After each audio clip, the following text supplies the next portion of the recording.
En el primer tratado, oh Teófilo, hablé acerca de todas las cosas que Jesús comenzó a hacer y a enseñar hasta el día en que fue recibido arriba, después de haber dado mandamientos por el Espíritu Santo a los apóstoles que había escogido, a quienes también, después de haber padecido, se presentó vivo con muchas pruebas indubitables, apareciéndoseles durante 40 días y hablándoles acerca del reino de Dios. Y estando juntos, les mandó que no se fueran de Jerusalén, sino que esperasen la promesa del Padre, la cual les dijo: oísteis de mí. Porque Juan ciertamente bautizó con agua, mas vosotros seréis bautizados con el Espíritu Santo dentro de no muchos días. Entonces los que se habían reunido le preguntaron diciendo: Señor, ¿restaurarás el reino a Israel en este tiempo? Y les dijo: no os toca a vosotros saber los tiempos o las sazones que el Padre puso en su sola potestad, pero recibiréis poder cuando haya venido sobre vosotros el Espíritu Santo, y me seréis testigos en Jerusalén, en toda Judea, en Samaria y hasta lo último de la tierra. Y habiendo dicho estas cosas, viéndolo ellos, fue alzado y le recibió una nube que le ocultó de sus ojos. Y estando ellos con los ojos puestos en el cielo, entre tanto que él se iba, he aquí que se pusieron junto a ellos 2 varones con vestiduras blancas, los cuales también les dijeron: varones Galileos, ¿por qué estáis mirando al cielo? Este mismo Jesús que ha sido tomado de vosotros al cielo, así vendrá como le habéis visto ir al cielo. Entonces volvieron a Jerusalén desde el monte que se llama del Olivar, el cual está cerca de Jerusalén, camino de un día de reposo. Y entrados, subieron al aposento alto donde moraban Pedro y Jacobo, Juan, Andrés, Felipe, Tomás, Bartolomé, Mateo, Jacobo, hijo de Alfeo, Simón el celote y Judas, hermano de Jacobo. Todos estos perseveraban unánimes en oración y ruego con las mujeres y con María, la madre de Jesús, y con sus hermanos. Amén. Gloria a Dios. Lo hicimos. 14 versículos. El libro de el libro de los Hechos. ¿Qué sabe usted del libro de los Hechos? Alguien que pueda levantar su mano y diga: yo sé esto del libro de los Hechos. Pero nada más uno, no todos. ¿Nadie? Muy bien. Katy, díganos qué sabe del libro de los Hechos.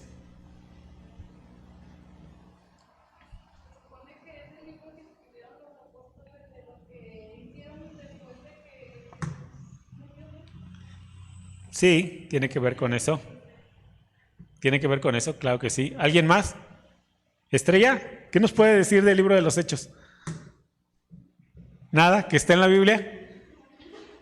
Muy bien. Gloria a Dios.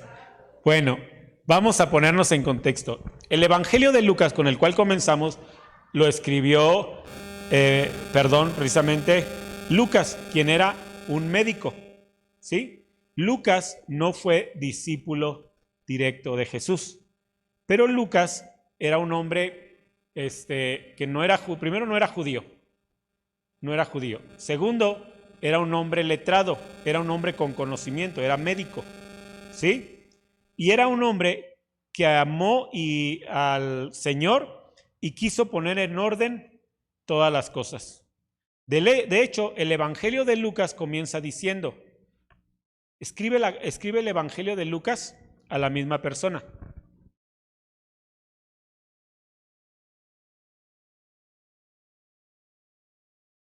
Ahora no súbanle a este. Gloria a Dios. Lucas escribe el Evangelio a la misma persona que el libro de los Hechos. El libro de Lucas y el libro de los Hechos los escribe Lucas. Es a un hombre con dinero, adinerado, que se llama Teófilo.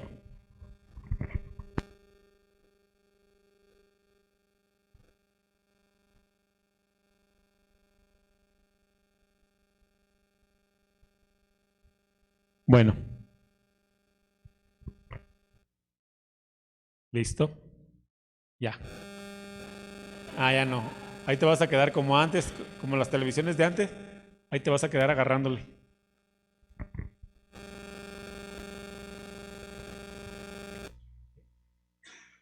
¿Están apagados todos? ¿Aquel está apagado?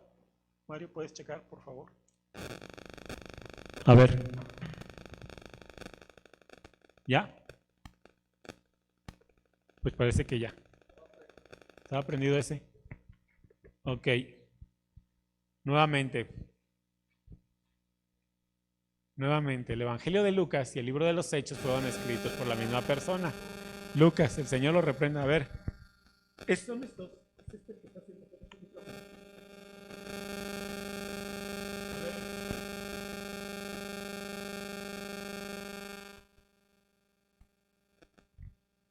Bueno. Bueno.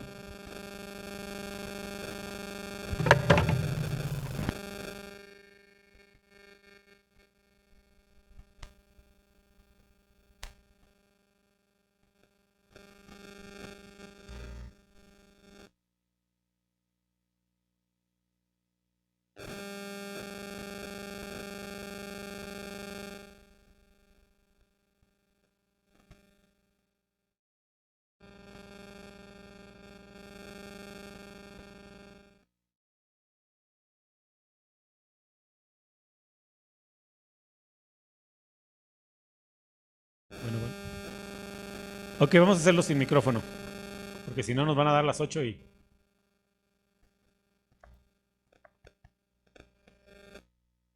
Bueno. Bajó un poquito. Listo. Nos está tanteando. Sin micrófono, nena, ya, porque si no vamos a...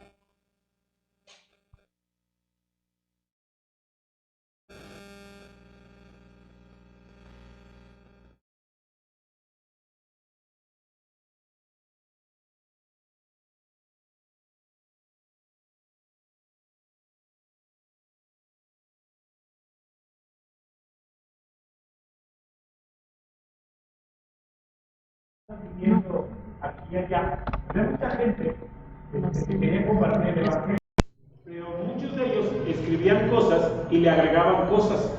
Por eso ustedes van a encontrar, hay gente que ha encontrado ahí el Evangelio de Tomás y el Evangelio prohibido y el Evangelio de esto, porque mucha gente, y Lucas lo dice en su Evangelio, dice, mucha gente ha intentado escribir, pero me pareció a mí bien, comenzando desde el principio, poner en orden todas las cosas de las que has sido enterado. Teófilo era un hombre rico, influyente, y que le había encargado a Lucas darle o enseñarle acerca de Jesús. Así que Lucas se dedica a hacer una obra exhaustiva, y los que estudian la Escritura y los expertos han concluido que Lucas estuvo entrevistando a todo mundo. Entrevistó a María, entrevistó a los discípulos, entrevistó a todo el que pudo, pero para hacer un relato fidedigno. Ahora, recordemos que la Escritura es inspirada por Dios. El Evangelio de Lucas es inspirado. A diferencia de otros evangelios y otros escritos raros, no son inspirados, pero el Evangelio de Lucas sí lo es, y el libro de los Hechos sí lo es. Entonces, ¿quién es el autor de este libro? Lucas, el médico. ¿Cuál es el tema? El tema del libro es la vida de los discípulos después de que Jesús ha partido. Jesús ha partido, en este momento o en estos versículos lo leímos, Jesús va a partir, resucitó, estuvo con sus discípulos por más de 40 días, por 40 días estuvo con sus discípulos y después es llevado al cielo. Les deja una comisión que para la iglesia se ha convertido en la gran comisión, que es evangelizar y hacer discípulos a las naciones. Una congregación, cualquier congregación que no tiene como fundamento llevar el evangelio, no tiene autoridad, porque ese es el trabajo que Jesús nos dejó. Es como si a ti te dijeran, el único trabajo que te dejo es cuidar al perro. Y tú agarras al perro y le echaras a la calle y dijeras, este perro nos estorba para poner bonita aquí la casa del perro y ponerle su bote con agua. ¿Qué sentido tiene tener una casa de perro, el plato bien bonito, el bote del agua bien hermoso, la casa perfumada? ¿Qué sentido tiene si no hay perro? Tal vez es una comparación muy burda, pero ¿qué sentido tiene estar en la iglesia, conocer el evangelio, si el único encargo o uno de los encargos principales que Jesús nos dejó fue vayan y hagan discípulos?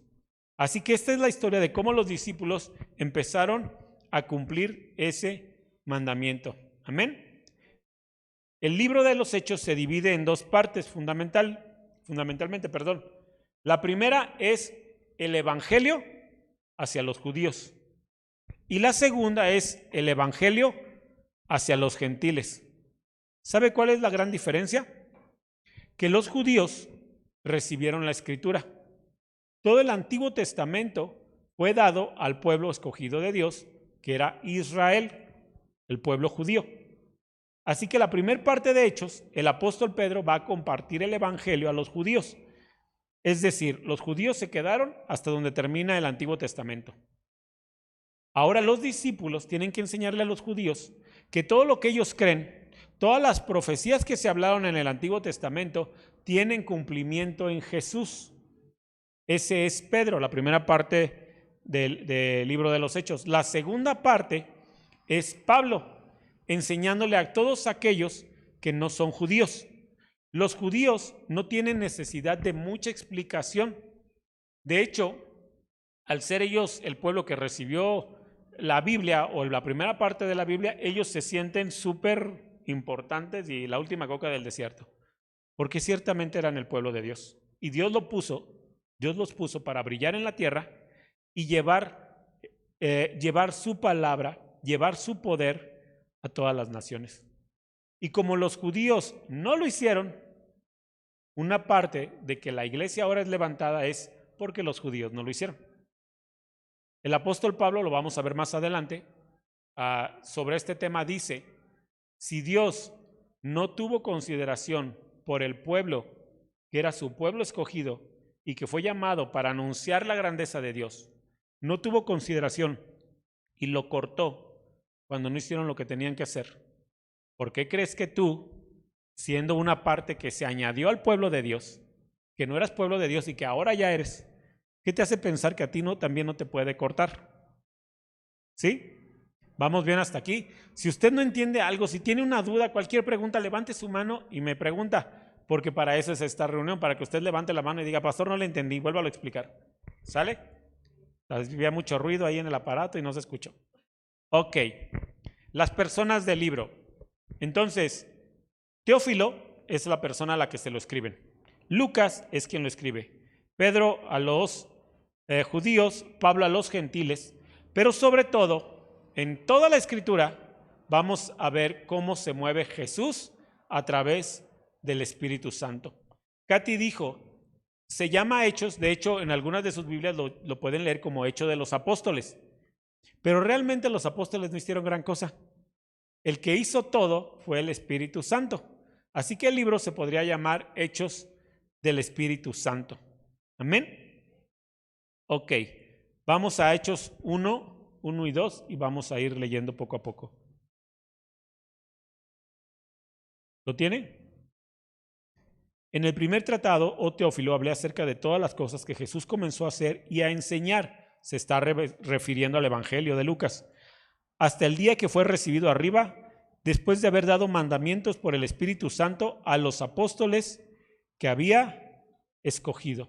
Esto es el gran mandamiento, la gran comisión. Hechos capítulo 1, verso 3. A quienes también después de haber padecido, se presentó vivo con muchas pruebas indubitables, apareciéndoseles durante 40 días y hablándoles acerca del reino de Dios. Amén. Jesús resucitó. De eso hablé en la última reunión de jueves. Ya está en YouTube. Si no la vio, se llama El Fin.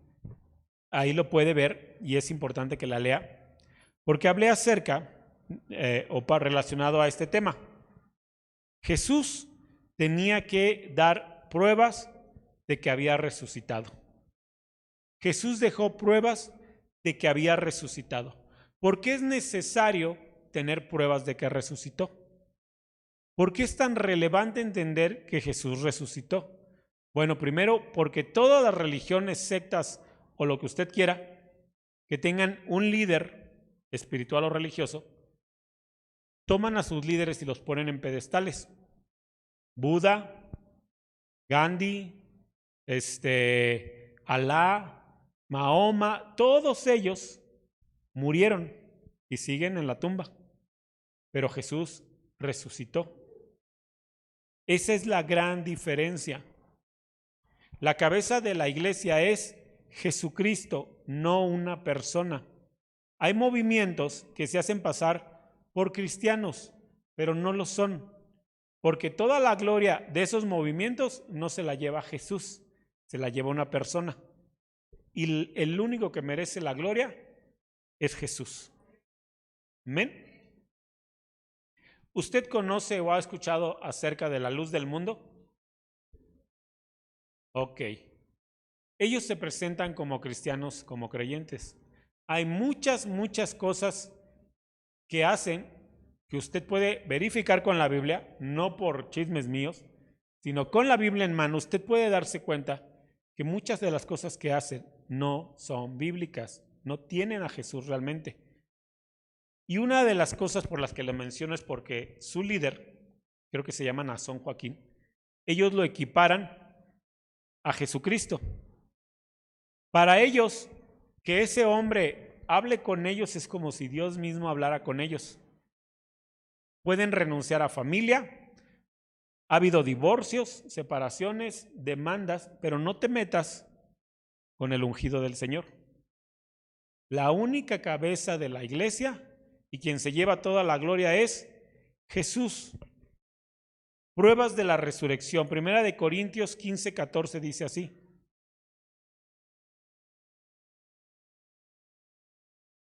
¿Lo tiene? Y si Cristo no resucitó, vana es entonces nuestra predicación, vana es también nuestra fe.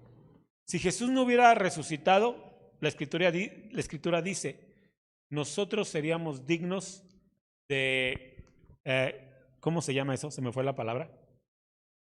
Seríamos dignos de lástima si Jesús no hubiera resucitado. Porque no puedes fundamentar todo lo que crees en una persona. Tiene que ser en Jesucristo. Y el poder está demostrado por cuánto resucitó. Por eso dice, todo lo que hicieran sería en vano si Jesús no hubiera resucitado. Pero porque resucitó, entonces nuestra fe está firme. Tuvo que dar prueba de su resurrección para manifestar que Él es Dios. Mateo 12, 39 y 40.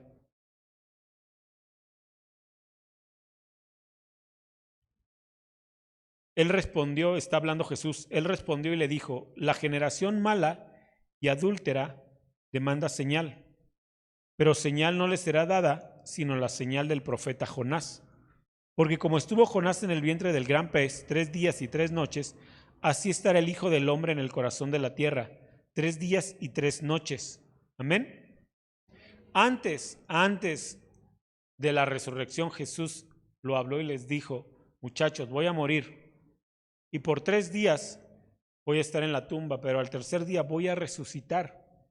Y cuando Él resucita, da una prueba más de que Él es Dios. Amén. Romanos capítulo 6, versos 1 al 5.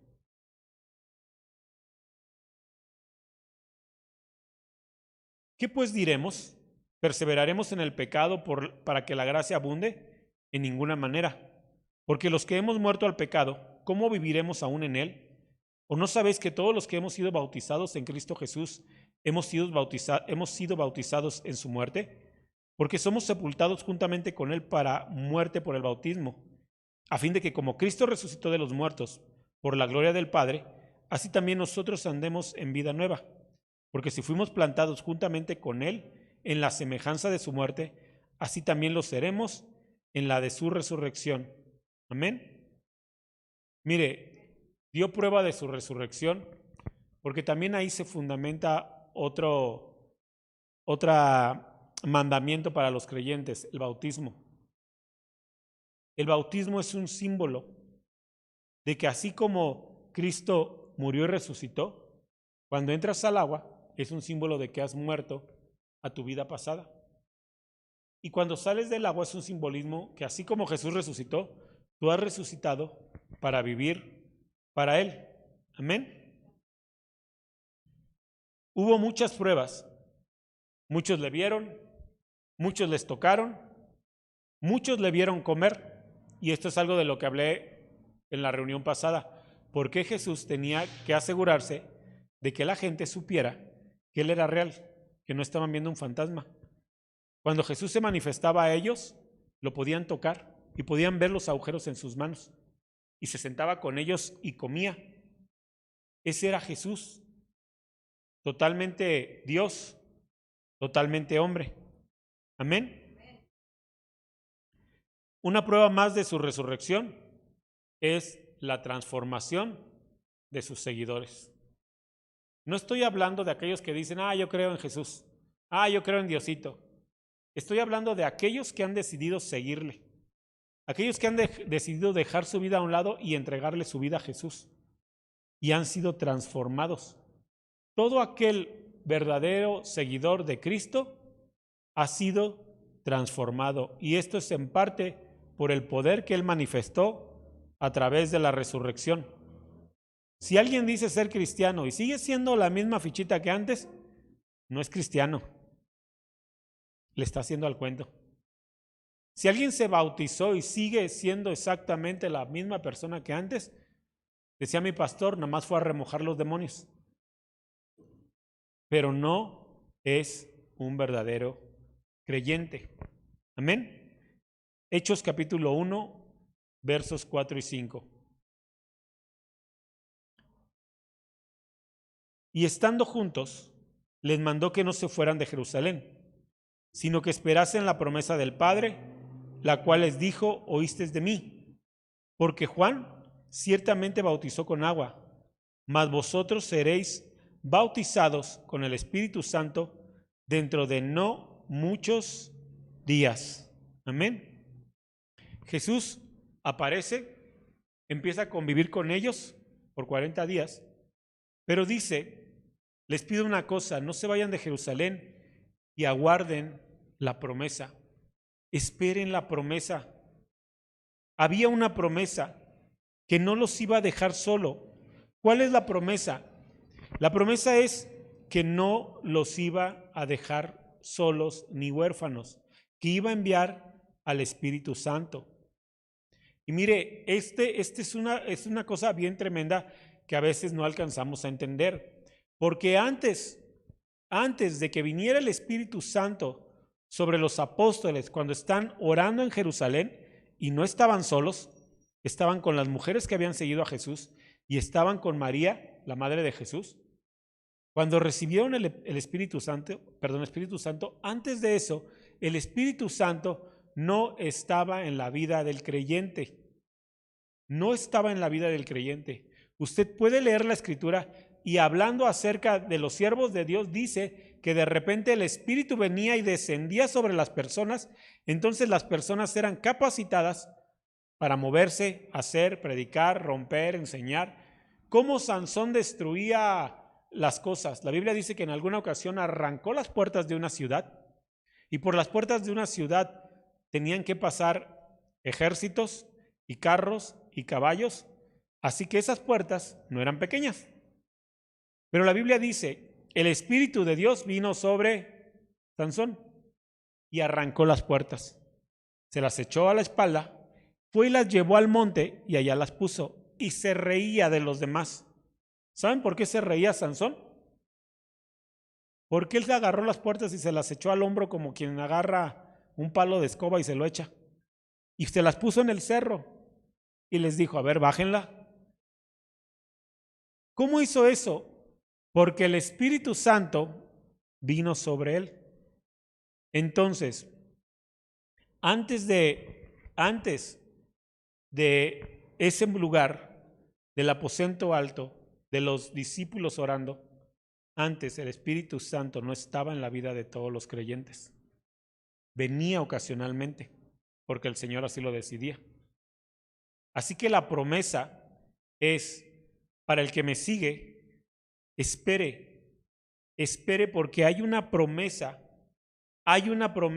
que vendrá sobre ustedes y serán bautizados con el Espíritu Santo. Amén.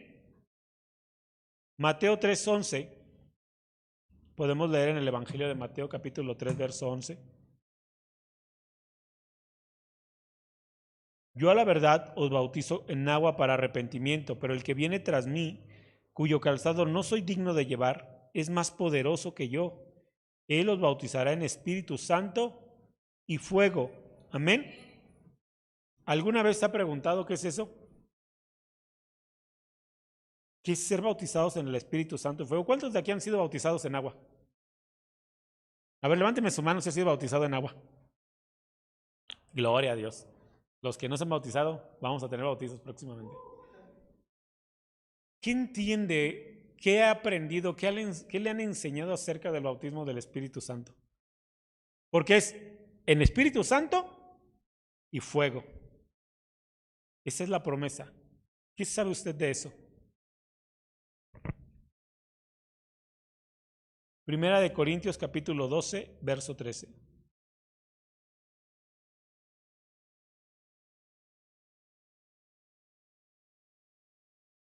¿Lo tiene?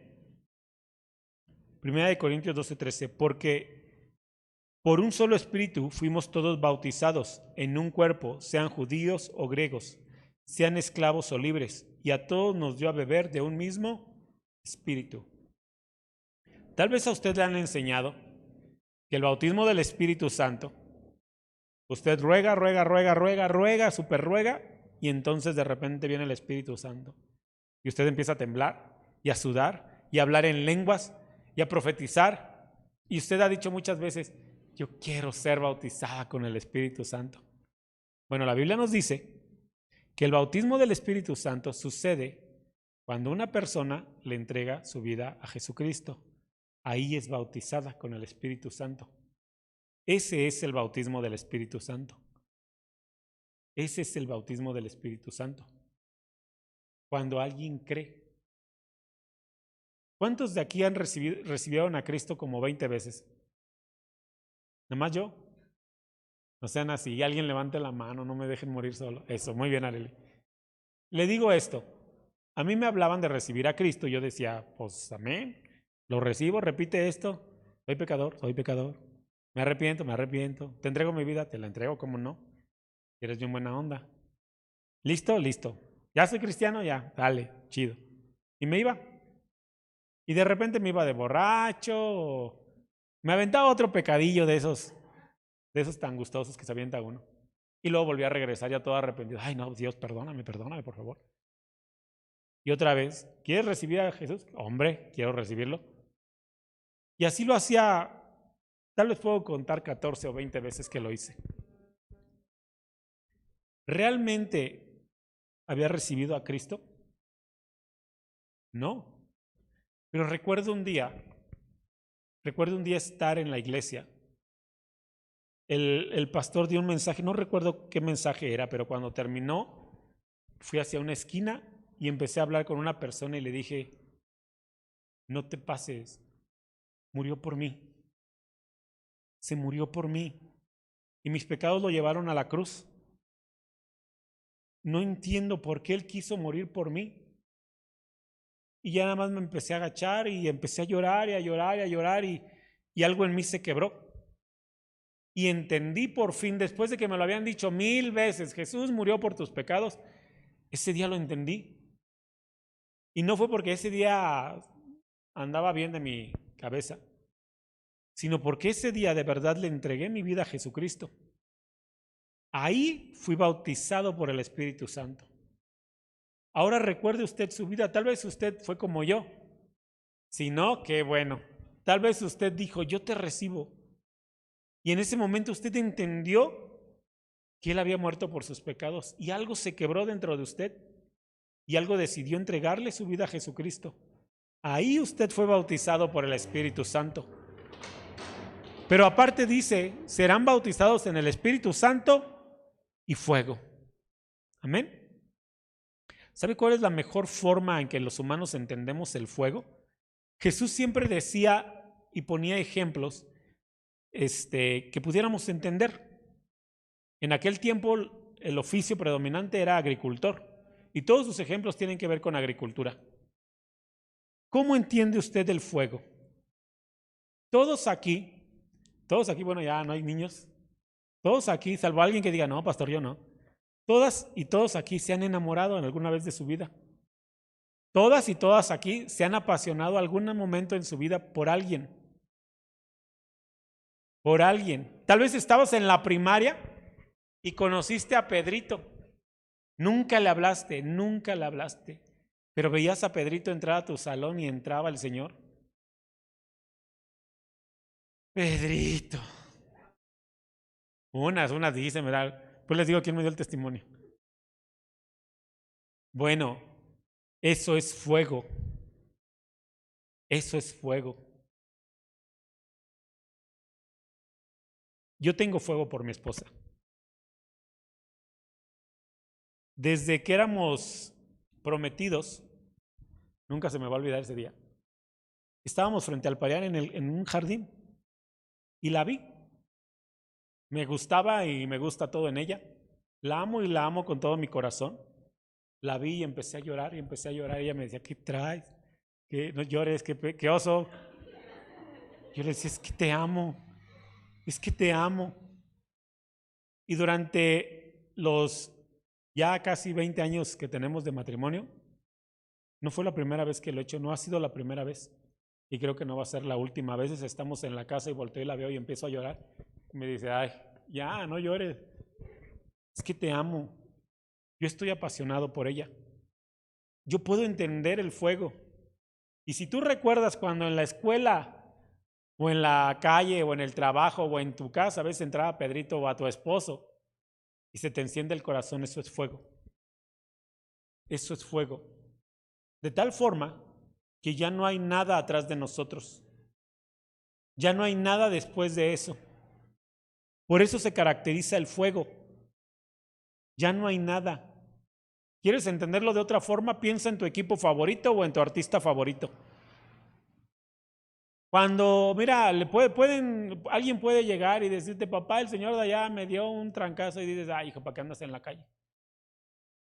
Pero si llega el hijo y te dice, papá, el señor de allá a la vuelta dijo que las chivas no sirven para dos cosas. ¿Cuál señor? ¿Cuál señor? Ahorita se le arregla eso. Eso es fuego. Cuando tú tienes fuego, cuando has sido bautizado por el Espíritu, entonces ya no hay para atrás. No te vuelves perfecto. Vas a caer, todos somos humanos y vamos a tropezar. Pero ya no hay para ti otra cosa. Tu vida sin Jesús ya no es vida. El fuego está ahí. Hace poco un pastor me hizo una pregunta y me dijo, ¿qué haría usted si ya no pudiera pastorear? ¿Qué harías tú si Dios te dijera, deja el pastorado? Pues buscaría una iglesia, me congregaría y me pondría a órdenes del pastor y a ver qué hago. Voy y reparto folletos, barro en la iglesia, no sé. Pero mi vida sin Cristo no la concibo, ya no es vida. Así que eso es el bautismo del Espíritu Santo y fuego. Amén. Vamos a Hechos 11, verso 15 y 16.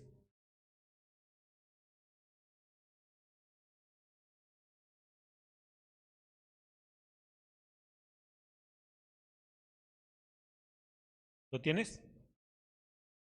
Y cuando comencé a hablar, cayó el Espíritu Santo sobre ellos también, como sobre nosotros al principio. Entonces me acordé de lo dicho por el Señor cuando dijo, Juan ciertamente bautizó en agua, mas vosotros seréis bautizados con el Espíritu Santo. ¿Amén? Ok. ¿Por qué leemos esta porción? Bueno, hay una cosa singular. ¿Por qué en ese momento la manifestación era diferente? Porque la Biblia dice que cuando el Espíritu Santo entró o los llenó, el lugar donde estaban se sacudió.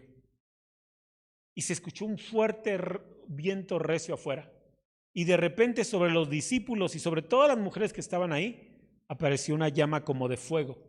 Llama como de fuego sobre sus cabezas. Y fueron todos llenos del Espíritu Santo. ¿Sabes qué hacían en ese lugar? Estaban esperando la promesa, pero en ese lugar estaban escondidos. Tenían miedo. Y cuando llega el Espíritu Santo y viene sobre ellos ese fuego del que te hablé, entonces salen y se va el temor y quieren comerse al mundo. Entonces ya no había, es que si nos ven la policía nos va a regañar. Ya no había, ay, es que ¿qué les voy a decir? Yo no sé hablar, yo no sé orar. Salieron y empezaron a compartir el evangelio a todos. Pero también hubo también hubo nuevas lenguas que hablaron. Eso dice la Escritura, que hablaron nuevas lenguas. Poco a poco vamos a ir hacia allá. Pero, ¿por qué ahora no hablamos nuevas lenguas? Bueno, en ese momento salieron a predicar. Pero la ciudad estaba llena, era un día, haga de cuenta aquí, un día de feria. Sé que ustedes no lo han hecho, pero yo como soy más pecador, en algún momento fui a la feria, en algún momento. Y está eso que no se puede caminar. Tú vas para donde la gente vaya. Dicen. ¿Sabe qué? Bueno, total. Así estaba Jerusalén. Y había gente de diferentes países. Entonces los discípulos salen a predicar. Y había gente, un ejemplo, obviamente había gente, dice la Escritura, de regiones lejanas y de Grecia y de Panfilia. Vamos a tomar el ejemplo de México. Es como si hubiera gente de Estados Unidos y de no sé, Canadá, China, Francia y demás. Entonces salieron. ¿Cómo les iban a predicar? Entonces Dios les activa el don de lenguas. Y cada uno se jala una bolita. Y uno empieza a predicar en inglés, y otro en francés, y otro en portugués, y otro. Y todos se quedan así como que. Y ahora estos, si apenas hablar saben, y ahí están compartiendo el evangelio. Por eso es que las lenguas se manifestaron. ¿Es la única vez en las que se han manifestado las lenguas? No. ¿Ese don todavía está activo? Todavía está activo. Amén. Pero vamos a ir paso por paso porque ya me adelanté un poquito. Así que la Escritura dice que el Señor viene y anuncia la promesa, y la promesa es el Espíritu Santo. Amén. Todos los creyentes, todos los que hemos creído, hemos sido bautizados una sola vez en el Espíritu. Una sola vez hemos sido bautizados en el Espíritu. Pero la llenura del Espíritu, que es esa cosa cuando de repente estás orando y viene sobre ti la presencia del Espíritu y lloras o profetizas o hablas en lengua, eso es llenura. Eso puede suceder muchas veces durante toda la vida del creyente. Amén. Hechos 1, 6 al 8.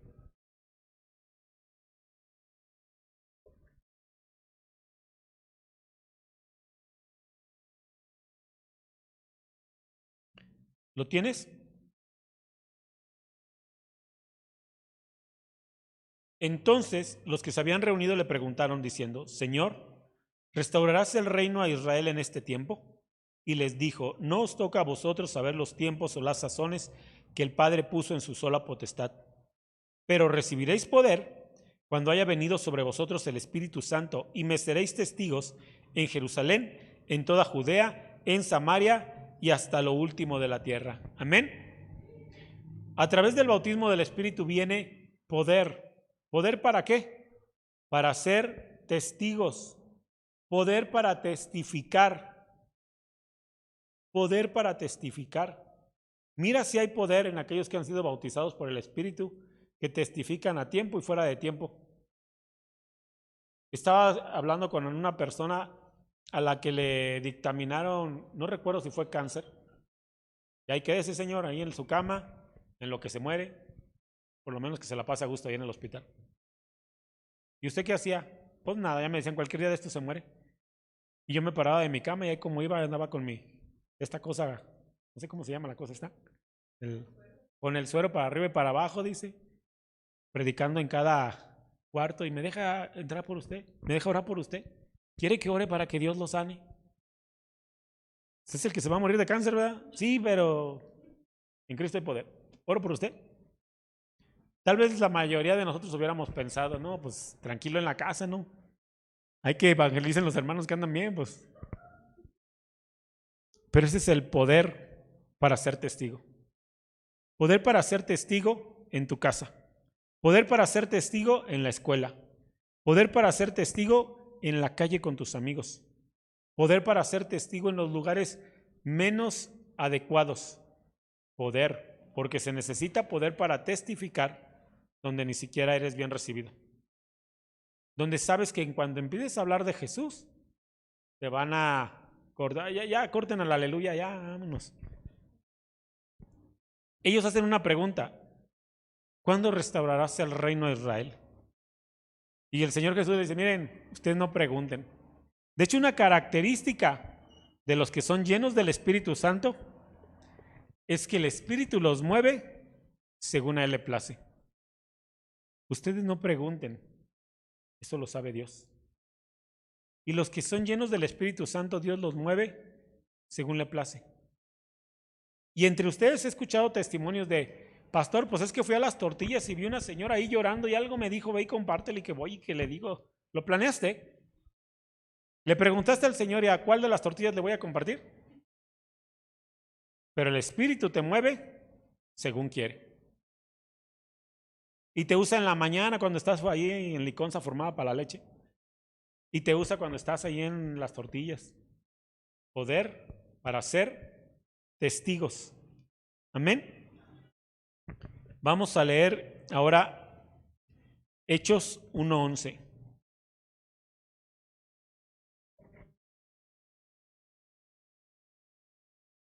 Los cuales también les dijeron: varones Galileos, ¿por qué estáis mirando al cielo?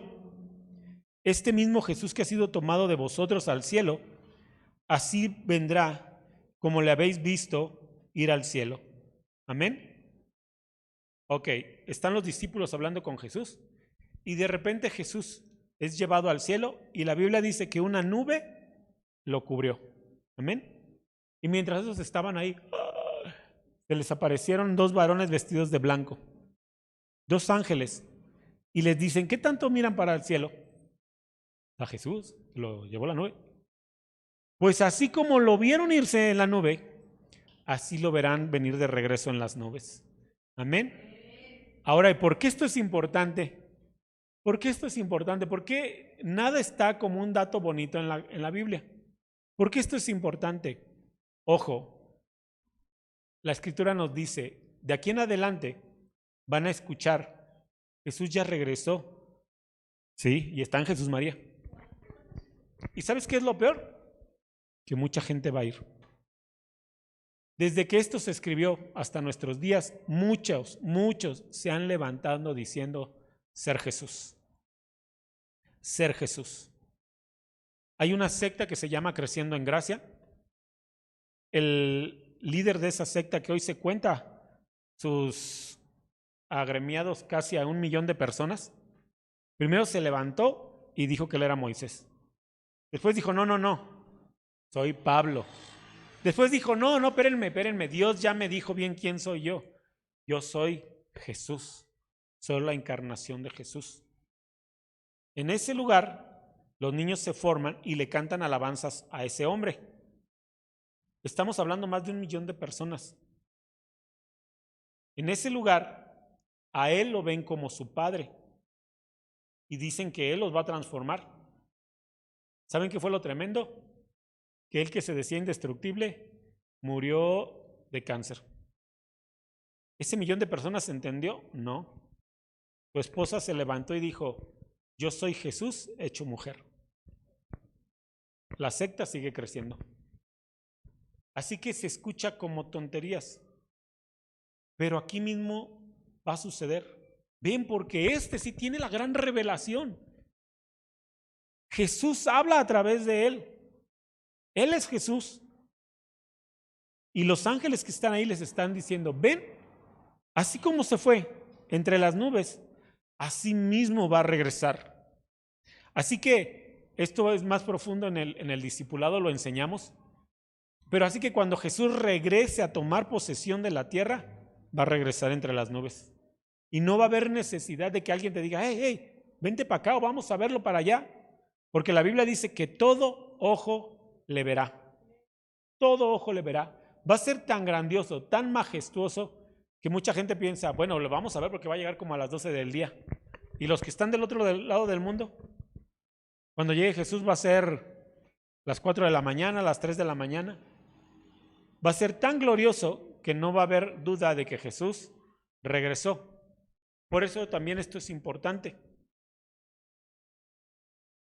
Primera de Tesalonicenses 4, 16 al 18.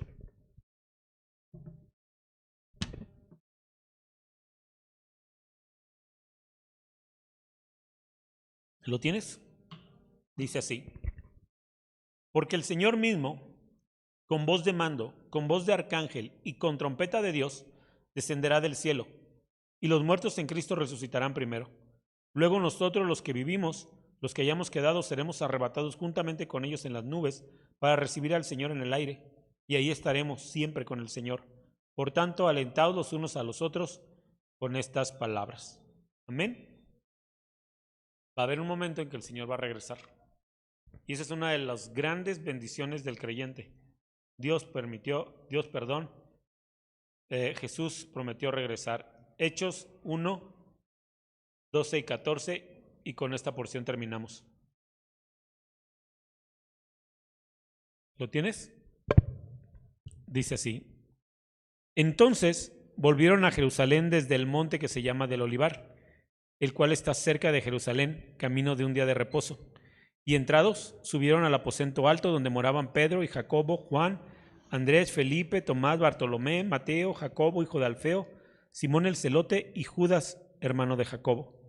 Todos estos perseveraban unánimes en oración y ruego con las mujeres y con María, la madre de Jesús, y con sus hermanos. Amén. ¿Qué es tan importante? O más bien, ¿cuán importante es orar? Nuestra reunión de oración es este día a las 6 de la tarde. A las 6 de la tarde estuvimos aquí alabando a Dios y orando. Nos la pasamos muy bien y les invito a que vengan, a que hagan el esfuerzo y vengan a orar. Pero cuán importante es que para la venida del Espíritu Santo el Señor les dijo: oren, clamen. ¿Ya estaba dicho que iba a venir? Sí. ¿Ya estaba profetizado? Sí. Jesús les dijo: ¿se los voy a mandar? Sí. Entonces, ¿para qué los ponía a orar? Si ya había dicho que se los iba a mandar, si ya estaba profetizado, si había una promesa en el Antiguo Testamento, si el profeta Joel dijo: en aquellos días vendrá el Espíritu y llenará toda carne, ¿para qué ponerlos a orar? Porque hay importancia en la comunión con Dios a través de la oración. Porque es a través de la oración que nosotros vemos cumplidos esas peticiones y esas bendiciones que parece que no llegan. Es a través de la oración. La Escritura nos habla de cómo orando es interrumpida la cadena que Satanás organiza para parar tus bendiciones. Porque a veces la bendición está a la puerta, pero tú lo tienes tan seguro que dejas de orar y te rindes en el último momento. Dejas de creer. Así que no dejes de orar. Vayan y oren y pidan que llegue la promesa. Pidan que venga la promesa. Muchos quieren servir a Dios. Muchos quisieran tener dones, talentos, ministerios. El problema con ellos es que no oran. El problema con ellos es que no oran. Porque la Escritura dice que si tú anhelas cualquier don o talento, está bien, eso es bueno. Eso es bueno. Y que si tú ves que alguien tiene un don y a ti te gustaría tenerlo, la Biblia dice: pídeselo al Señor. Él no te va a decir: mira nomás qué abusadillo eres, nomás eso te gusta. Él no te va a reclamar, pero Él dice: ah, qué bien, ¿quieres ese don? Va, pídemelo. Pues ya, te lo pedí. Pero que se vea que tienes ganas. Y muchos se quedan ahí. Así que ellos están clamando y clamando y clamando por la llegada del Espíritu. Y el Espíritu llega como un viento recio. Llega rompiéndolo todo. Es necesaria la oración. Y así comienza la historia de los discípulos. Y así comienza la historia del trabajo que hace el Espíritu Santo para llegar a todo el mundo. Comienza con 12 y las mujeres y la mamá de Jesús que estuvieron ahí comprometidos orando, esperando. Y cuando vino la promesa, entonces no hubo quien los parara. Esos trastornaron al mundo.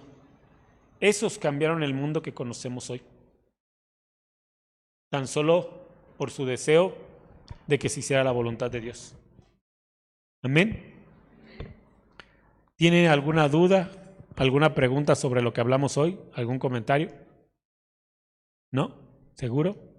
Conste. Luego no vaya a decir, no dan chance de preguntar. Vamos a orar y darle gracias a Dios por este tiempo. Padre, en el nombre de Cristo Jesús te damos gracias por este tiempo. Te bendecimos, Rey. Gracias, Señor, porque terminamos el estudio del Evangelio de Lucas y ahora nos disponemos a estudiar el libro de los Hechos. Padre, que podamos estar aquí, Señor, que ninguno se pierda ningún mensaje. Amado Dios, que crezcamos en sabiduría para no ser engañados. Que leamos, Señor, que escudriñemos, que preguntemos, Dios, para no ser engañados. Que recibamos, Señor, así como ellos recibieron, Señor, el bautismo del Espíritu Santo, que nosotros recibamos hoy la llenura. Te pido que actives dones, ministerios, Señor, sobre la congregación. Padre, sobre aquellos que no han tenido un encuentro real con Jesús, Señor, te pido que tú los encuentres, Dios. Que tú los encuentres, que tú los sorprendas, Dios. Que puedan conocerte, Señor, que puedan ser quebrantados, Señor. Haz lo que tengas que hacer, Señor, pero quebrántanos. Quebranta a aquellos que necesitan un encuentro real contigo, Señor. Tú no eres una historia ni una tradición. Tú no eres un bonito cuento ni bonitos deseos. Tú lo quieres todo de nosotros.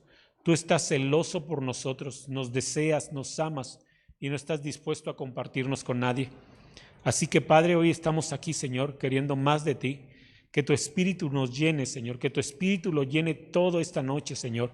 Sorpréndelos, Señor, sorpréndenos, aún en sueños, aún en la cama, cuando andemos caminando solos, Señor, en el trabajo, en el diario que hacer. Sorpréndenos, Señor, con la llenura de tu precioso Espíritu, trayendo a cumplimiento, Señor, el anhelo, el deseo del corazón de cada uno de mis hermanos. En el nombre poderoso de Cristo Jesús. Amén y amén. Gloria a Dios.